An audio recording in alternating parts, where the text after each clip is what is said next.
I will say you are correct when you say the federal government is between the rock and the hard place. Now, if you are to do the calculation, putting together all the templates, the price should be between the range of 198 to 201. So the challenge before the government is, how do you subsidize this if it's not in the budget? But if the government wants to pay subsidy, the government will always find a way to do that. But then, do they have the financial wherewithal to carry that out? That is a major challenge facing this government at the moment. And it's even more than that. I would say the government is in a catch-22 position. Because now what we are having is that we're supposed to be celebrating the fact that the price of crude has started climbing gradually. But even in the climbing gradually, you will also understand that this is as a result of the OPEC cut. So what you have as the price of crude increasing right now is as a result of the OPEC cut. So it's still possible that when the economy balances out across the world, when, for example, the United States of America will by summer or late, close to winter, will be able to vaccinate about 70% of its population. Europe will be doing the same, and United Kingdom would have gone far. So hopefully the economy will start settling itself. But when that happens, the challenge is that once the price of crude hits $70 per barrel, you are going to see an investment in shale. So that also brings down the price of crude. So that's why I'm using the word, not even the rock and the hard place. The federal government is in a catch-22 position. Head it loses, tail it loses. But it has to be able to look at what will be favorable to the country and to the economy in the long run, not just short term.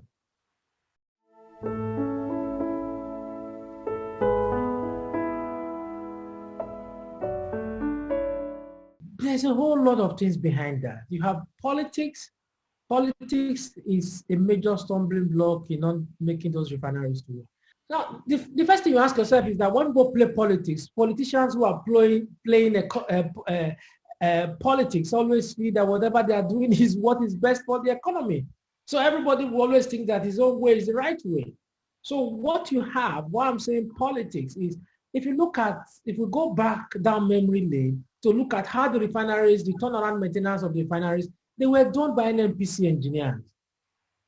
You don't have people coming from outside to carry out turnaround maintenance. And whatever the NNPC engineers challenges they are facing, then the builders of that refinery will not be directly involved. This whole problem started from the military era, where you now start having turnaround maintenance being given to contractors. And that is where the whole thing started from.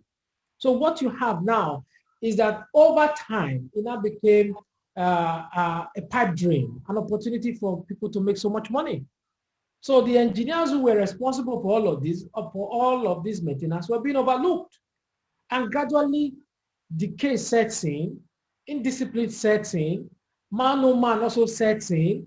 It is no longer going to be how competent you are, it is who you know. And no business can grow on that premise. So the current GMD, I would also give him a lot of credit. You know, it's not just for us to criticize when things are also being done properly. This is the first GMD in over 40 years to come out publicly and audit the NNPC account. So now we know that all the refineries have been running at a loss. This happened under Kyari's watch. So it is also my expectation that Kyari will go further to make the refineries work. But even when I was Pengassim president, TUC president, I've always been an advocate of the NLNG model. Our refineries have to be partially privatized. If we think we're going to leave it 100% to government, I know I'm going to have some of my colleagues in the labor movement may disagree with me because of what I would call our ideological leaning. My own ideological leaning is that I believe in the center. So over time, we found out that our government or those in authority, they really don't know how to get things done properly. So the NLNG model, I will subscribe to that. The NLNG has been functioning properly. The state has been collecting dividend from NLNG, and we're making so much money out of the NLNG. So the refineries have to work. But The silver lining is that if NNPC refuse to make those refineries to work, Dangote refineries will confine them to the dustbin.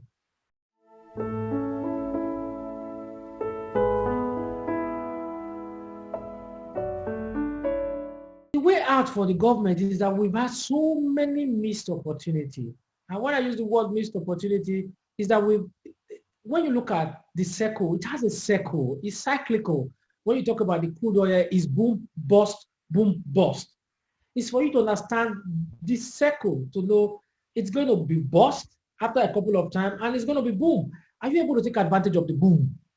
And then if you are going to take advantage of the boom, what are the policies you are putting in place? Why do you think everybody rises against when you increase the prices of petrol is increased, for example? People won't rise up if other parts of their life are put in place, are properly kept. Education, for example, infrastructure, for example, transport, for example, healthcare, for example. I've always said it, that I'll be ready to pay 50% of my salary if you know you can guarantee me good health, guarantee that for my children, good education. That is what happens in the Nordic countries. Everybody is ready to let go of part of his salaries, but the guys are taken care of. So what the government must do is for the government to have a roadmap. And it's not just going to be federal government alone. Most times our attention is on the federal government. The state governors and the state government are closer to the people. The local government is even much closer. So if we want to run a system, it must be from the federal to the state and to the local government.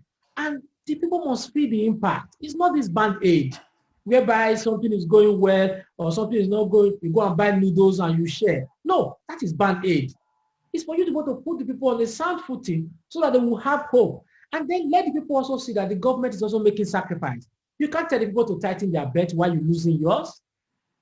You can't say you want to run a government, you are being frugal, and then you are spending more than 60% of your recurrent budget on recurrent, while less than 30% go for capital projects.